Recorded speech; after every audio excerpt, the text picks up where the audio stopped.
Afternoon everyone. सो आज हम study करेंगे classical theory. Being a student of economics, चाहे आप बैचलर्स कर रहे हो या मास्टर्स कर रहे हो, आपने इनका नाम तो सुना ही होगा। कौन थे क्लासिकल्स? ठीक है, तो ये कुछ मेन राइटर्स मैंने लिखे हैं जिनका नाम है सबसे पहले एडम स्मिथ, जिनको हम फादर ऑफ इकोनॉमिक्स भी कहते हैं। J.S. मिल, डेविड रिकार्डो जिन्होंने इंटरनेशनल थ्योरी भी दी थी एक अबाउट कंपैरेटिव एडवांटेज, एंड मैल्थस जिन्होंने पॉपुलेशन की थ्योरी दी थी about geometrical and arithmetic ratio of population. ठीक है, तो ये मेन इकोनॉमिक्स थे जो क्लासिकल्स थे। जब हम मास्टर्स कर रहे होते हैं तो हमारा एक सब्जेक्ट होता है ग्रोथ एंड डेवलपमेंट, जो यूजीसी नेट में भी है। तो काफ़ी टाइम क्या होता है, हमें वहाँ पर थ्योरेटिकल पेपर जब दे रहे होते हैं, we get a question, describe classical theory, what is the classical theory, comment upon this और डिस्कस अपॉन दिस। सो वहाँ पर बच्चे कंफ्यूज हो जाते हैं कि हमें किस राइटर के बारे में क्या लिखना है, क्योंकि classical is very broad concept, right. तो आज मैं थोड़ा सा आपको अपना एक्सपीरियंस शेयर करूँगी और थोड़ा हम क्लासिकल्स के अजम्पशंस, उनकी इम्प्लीकेशंस, उनकी फाइंडिंग्स के बारे में स्टडी करेंगे। ठीक है, सो स्टे ट्यून्ड। ये तो बस एक इंट्रोडक्शन थी। Let's study about assumptions now. Okay, I hope it's clear. So these are the assumptions. ये मेरे खुद के पर्सनल मास्टर्स के नोट्स हैं जो मैं आपके साथ शेयर कर रही हूँ। तो पहला अजम्पशन क्या है, इकोनॉमी एक लाइजोस्फीयर इकोनॉमी है। लाइजोस्फीयर का मतलब क्या होता है, जहाँ पर गवर्नमेंट इंटरवेंशन बहुत ही कम है। एग्रीकल्चर जो है वो लॉ ऑफ डिमिनिशिंग रिटर्न्स की उस पर होगा। इकोनॉमी में दो सेक्टर्स प्रिवेल करेंगे, एग्रीकल्चर और इंडस्ट्री। लेबर और कैपिटल दो इनपुट्स हैं, जो ये आप कह सकते हो फैक्टर्स ऑफ प्रोडक्शन है, जो यूज़ किए जाते हैं टू बिल्ड समथिंग। सेल्स लॉ ऑफ मार्केट, यहाँ सेल्स लॉ ऑफ मार्केट की बात की गई है। सेल्स लॉ किसने दिया था? JB से ने, जो कहते थे every supply creates is own demand. मतलब इकोनॉमी में ओवर प्रोडक्शन हो ही नहीं सकती, और इनकेस अगर हो भी गई ओवर प्रोडक्शन तो उसके लिए इक्वल डिमांड जनरेट हो जाएगी, जिसका मतलब आप कह सकते हो यहाँ पर इक्विलिब्रियम होगा। Please add this in your notes. In classical theories, they have assumed that equilibrium will prevail. तो परफेक्ट कंपटीशन की बात यहाँ की गई है। परफेक्ट कंपटीशन सबको पता है भाई, large number of buyers and sellers prevailing in the economy who have perfect knowledge about prices of products. Principle of substance law of wages holds good. इनके इसके बारे में कार्ल मार्क्स ने भी बात की थी, जो इनके अगेंस्ट थे। देन सबसे पहला फीचर आता है स्टेशनरी स्टेट। अब वो क्या कहते थे, जब वेज इंक्रीज होगी, पॉपुलेशन इंक्रीज होगी, कैपिटल एक्यूमुलेशन भी इंक्रीज होगी। क्या होगा? जब सब्सटेंस वेज की बात की है, वेजेस तो कम ही है, लेकिन जब प्रॉफिट्स हमारे गिर जाएंगे, कैपिटल एक्यूमुलेशन राइज हो जाएगी, इंक्रीज इन प्रॉफिट हो जाएगा, आउटपुट इंक्रीज होगा, तो हमारा वेज भी इंक्रीज होंगे। ठीक है, मैंने वो अपनी नोटबुक बंद कर दी because I think it's little extensive. तो हम बेसिक पहले समझेंगे। सबसे पहला फीचर क्या है क्लासिकल्स का? सबसे पहला फीचर है natural law. Natural law, natural law में उसने किसके बारे में बात की है? नेचुरल लॉ में उन्होंने किसके बारे में बात की है? Laissez faire society. Laissez faire का मतलब अब यहाँ क्या होता है? लाइसेंस फेयर का मतलब होता है no government intervention, government interfere नहीं करेगी। वो कहते हैं जो नेचर है वो फ्री मार्केट होना चाहिए, और अगर कोई गलती कर रहा है तो नेचर ही आता है, वो अपना रोल प्ले करता है और उनको वो सच्चाई और एथिक्स का पाठ पढ़ाता है। ठीक है, ये उनका कहना था कि वेलफेयर स्टेट का क्या मतलब है, गवर्नमेंट तो होनी नहीं चाहिए, फ्री मार्केट प्रिवेल करेगी हर जगह। क्योंकि वो कहते थे डिमांड और सप्लाई हमेशा इक्विलिब्रियम में ही रहेंगे। डिमांड और सप्लाई क्या रहेंगे? हमेशा इक्विलिब्रियम में रहेंगे।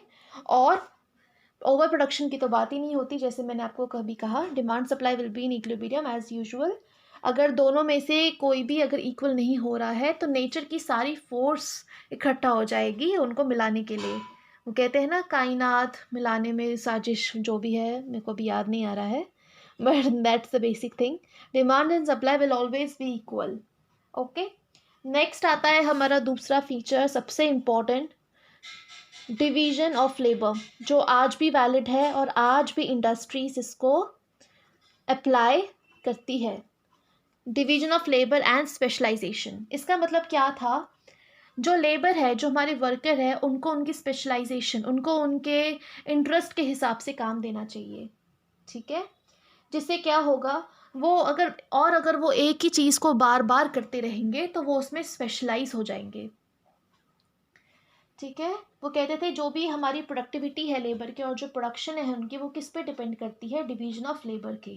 ये एडम स्मिथ ने कहा था। लेकिन एम्फेसाइज द कॉपरेशन ऑफ और सेटिस्फैक्शन ने कहा था सबकी जो भी डिज़ायर्स है, जो भी इंटरेस्ट है, उनको हमें कॉपरेशन में लेना चाहिए, उनका खास ख्याल रखना चाहिए।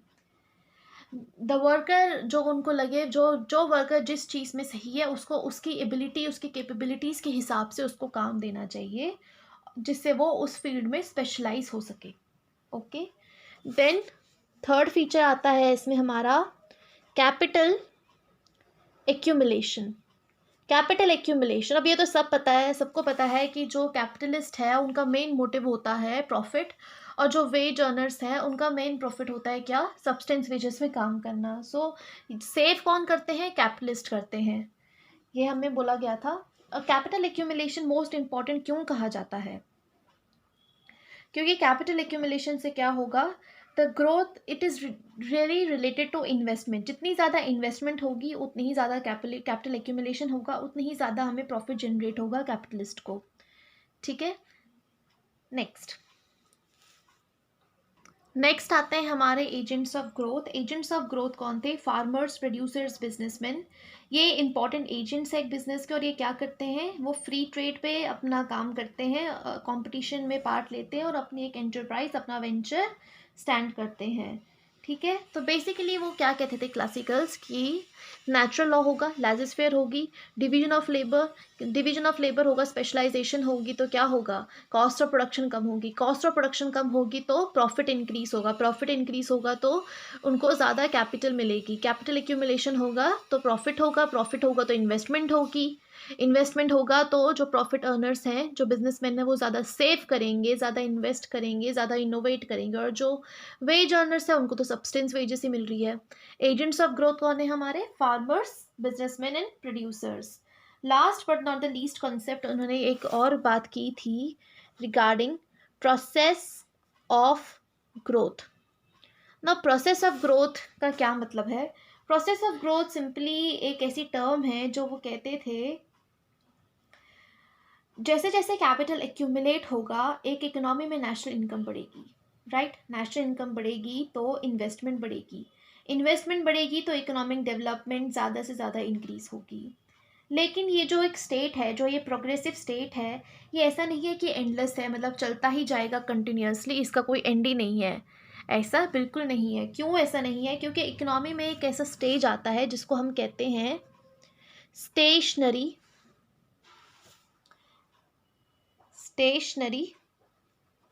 स्टेट। अब स्टेशनरी स्टेट मतलब क्या होता है, स्टेशनरी स्टेट में क्या होता है, पॉपुलेशन चेंज नहीं होती, इनकम कांस्टेंट रहती है, वेज सब्सटेंस वेज है, एलिमिनेशन ऑफ प्रॉफिट, प्रॉफिट ही नहीं है, और इन्वेस्टमेंट तो ऑब्वियसली फिर कम होगी ही होगी। ठीक है। इसको एक डायग्राम के थ्रू समझेंगे। यहाँ देखो, ये वाई एक्सिस हो गया, ये एक्स हो गया, ये वाई हो गया। ठीक है। यहाँ पे ये मान लो ये हमारा कैपिटल एक्यूमुलेशन है और ये हमारा टाइम है। ओके। पहले पहले ये जो हमारा पैसा मान लो, कैपिटल मान लो, जो मान लो, ये पहले पहले तो इंक्रीज़ हो रहा है, ठीक है, इंक्रीज़ हो रहा है, लेकिन बाद में जाके कांस्टेंट है।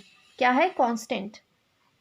ये मान लो ये जो है ये पॉइंट ए है, ये क्या हो रहा है, ये कांस्टेंट हो रहा है। ये जो ए पॉइंट है इसको हम कह सकते हैं दिस इज स्टेशनरी स्टेट। क्यों स्टेशनरी हो रहा है, क्योंकि competition for employment reduces, subsistence wage आ गई, सब्सटेंस वेज से क्या हो रहा है, प्रॉफिट कम हो रहा है। प्रॉफिट कम होगा, अगर हमारा प्रॉफिट कम हो जाएगा बिजनेसमैन का, क्योंकि हमारी मान लो स्केर्सिटी आ गई नेचुरल रिसोर्सेज में, प्रॉफिट कम हो गया, पॉपुलेशन कम हो गई, प्रॉफिट कम मतलब इनकम कम, इनकम कम हो रही है, प्रॉफिट कम मतलब इनकम, फिर से लिखती हूँ, मेरे को नेचुरल रिसोर्सेज हमारी कम है तो क्या होगा, प्रॉफिट कम हो जाएगा, प्रॉफिट कम होगा मतलब इनकम कम हो जाएगी। ठीक है।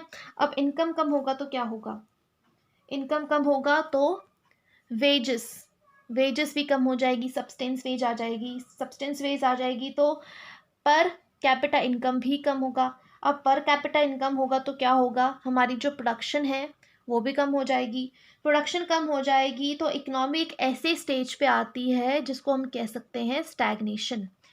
नाउ स्टैग्नेशन क्या होता है, स्टैग्नेशन मतलब इकोनॉमी जो है एक स्टैंड स्टिल पॉइंट पे है, जो डल है, डिक्लाइनिंग स्टेज पे जा रहा है, और एक जो लोग हैं वहाँ पर उनकी जो सिचुएशन है वो मिजरेबल है, ठीक है, जो सिचुएशन है वो मिजरेबल है। तो एडम स्मिथ बेसिकली क्या कहते थे कि इकोनॉमी में जब कैपिटल एक्यूमुलेशन हो रहा है तो इन्वेस्टमेंट इंक्रीज होगा, स्टैंड ऑफ लिविंग इंक्रीज होगा, पर कैपिटा इंक्रीज होगी, प्रॉफिट इंक्रीज होगा, बट ये स्टेज एंडलेस नहीं है। एक टाइम आएगा जब इकोनॉमी स्टेशनरी स्टेट में होगी। क्यों स्टेशनरी स्टेट में होगी? स्टेशनरी स्टेट का मतलब क्या है? स्टेशनरी स्टेट का मतलब है कि वेजेस अगर इंक्रीज होती रहेगी तो क्या होगा, लेबर सप्लाई भी इंक्रीज होगी, लेबर सप्लाई इंक्रीज होगी तो कंपटीशन आएगा, कंपटीशन आएगा तो कांस्टेंट लेवल पे आ जाएगा, जिससे कॉस्ट ऑफ प्रोडक्शन भी बढ़ेगा और जो कैपिटलिस्ट है उनका प्रॉफिट कम हो जाएगा। एडम स्मिथ की एक बुक का नाम याद रखना, 1776 में आई थी हमारी, wealth of Nations, wealth of Nations, ठीक है, ओके। सो इन्होंने क्या बोला था, ही बेसिकली वांटेड टू एग्जामिन कि क्यों कंट्रीज़ में कुछ लोग रिच है कुछ लोग पुअर है, और कैसे हम क्या कर सकते हैं जिससे इकोनॉमी में जो वेल्थ है लोगों की इंक्रीज़ हो, ठीक है। अब इनका एक और कहना था, जब पॉपुलेशन स्टेबल होगी तब इकोनॉमी में प्रॉफिट जनरेट होंगे। अगर हमारी पॉपुलेशन जो है वो स्टेबल है तो वो कहते थे प्रॉफिट इंक्रीज़ होगा।